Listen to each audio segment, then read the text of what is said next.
Hi, guys. I'm Tim Moen, leader of the Libertarian Party of Canada. I want to talk to you today about the ban on plastics that Trudeau was talking about. I oppose this for a number of reasons. All right. The first reason is, the reason this thing was trotted out was to save the oceans. We see all these images of marine life with, turtles with plastic straws in their nose, with marine life being strangled by plastic can holders. We see this big garbage patch in the middle of the Pacific.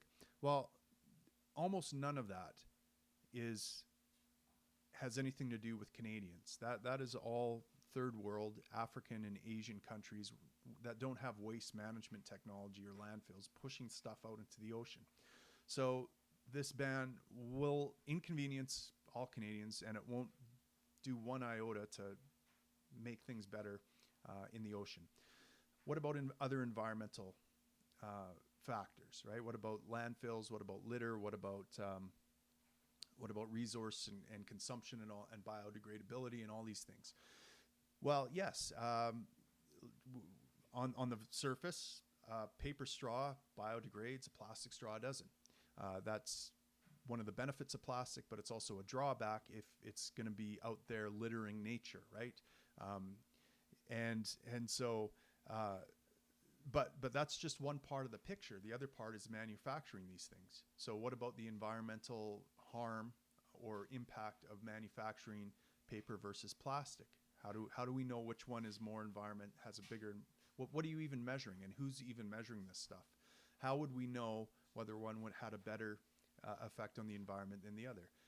Well, one proxy to figure out how much resources and energy are being used in the manufacturing of these things is the price or the cost of this thing, right? That's reflected in the price. So paper straws are up to 10 times more expensive than plastic straws, which means that about 10 times as much energy and resources are used in manufacturing these things.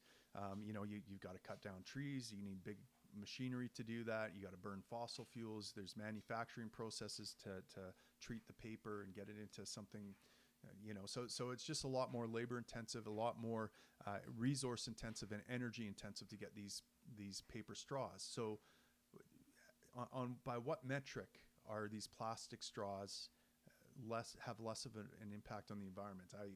I have a hard time seeing it. In fact, it seems to me that the evidence in terms of price and cost and resources is pointing towards the other direction, that paper is actually more harmful for the environment. Now, sure, if you litter these things around, we'd probably prefer to see the streets and nature littered with paper straws rather than plastic straws. But how much of an issue is litter in Canada? I mean, we already have laws against littering. We have landfills. People are pretty conscientious. It's a first world country. We care about our environment, about putting stuff in its proper place, about throwing garbage away.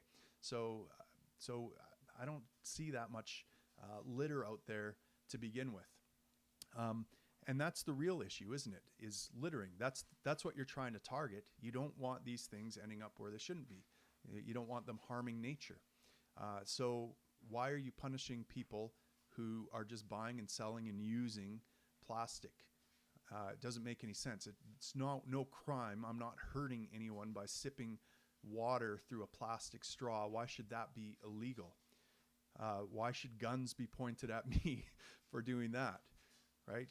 I can understand if I take a bunch of plastic and dump it out into Crown land, but we've got laws against illegal dumping, and so it doesn't happen that much. And if we're going to worry about that kind of stuff, why don't we tighten up on those things? Why don't we tighten up on illegal dumping and littering? And why don't we have actual justice, right? So someone who litters has to go around and do community service and clean up the streets or clean up litter. Or if, God forbid, they throw something in nature or throw it in the ocean, they have to join an ocean cleaning project that's underway and do their time cleaning up the environment. I mean, that to me would be a much better approach than banning people who are doing peaceful things like sipping water through straws. So, and here's the other thing too. I read years ago about plastic mining technology. There's some municipalities, and this was like 10 years ago, so I imagine it's come a long ways. They would go into landfills and actually mine the the plastic, and convert it into a petroleum product and use it for energy. So, you know, it might not be such a bad thing to have garbage all in one place called a landfill. We don't know what to do with it right now. I mean, the reason garbage is garbage is because it's not a resource, right? It costs more to hold on to it than it does to throw it out.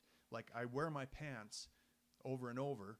I don't throw them out after every use because it costs more resources and energy to replace them. But at a certain point, once they're completely demolished and have holes in them and they're irreparable by any standard, it would cost more energy and resources to repair them than it would be to just throw them out. And that's how we know whether something's garbage or not, right? We do that cost analysis in our head. And that cost analysis equates very closely with environmental stewardship, in my estimation, because sources we consume, the less environmentally friendly we are. So we reuse our pants, and until it takes more resources from nature to repair them, and then we throw them out. And that goes for everything, right? So, but at a certain point, maybe there will be technology that can take these pants that are completely tattered and demolished, and for very cheaply and very few resources, convert them back into pristine pants again, or some other usable product, and then that's great. So when that technology exists, all that stuff will be there waiting in the landfill for someone to look at. That it's no longer a garbage dump, it's a resource depository or something like that, right? It's like mining. There's a rich resource there, but it's just not there yet. So so those are the primary reasons. But the real reason I oppose this is that it's violence, guys. It's surely we can think of a better way than pointing guns at people and threatening to shoot them to solve this problem, right? Like, that's what laws are. They are threats of violence against people. You know, there's a Yale professor, I'm trying to remember his name, Stephen Carter, who says, you know, on the opening day of law school, he tells his law students never to promote a law that they're not willing to kill to enforce.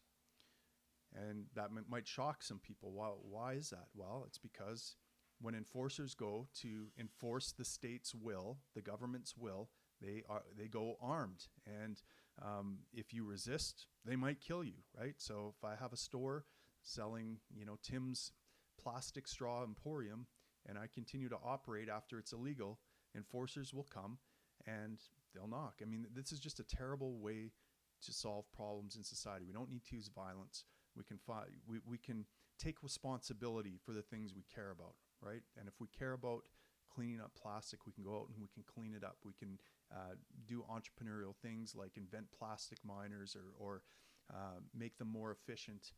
We can go, you know, there's a kid that's cleaning up the garbage patch who's raised a bunch of money on the free market. I mean, there's all sorts of things we can do to take responsibility for this. We don't need to point guns at each other.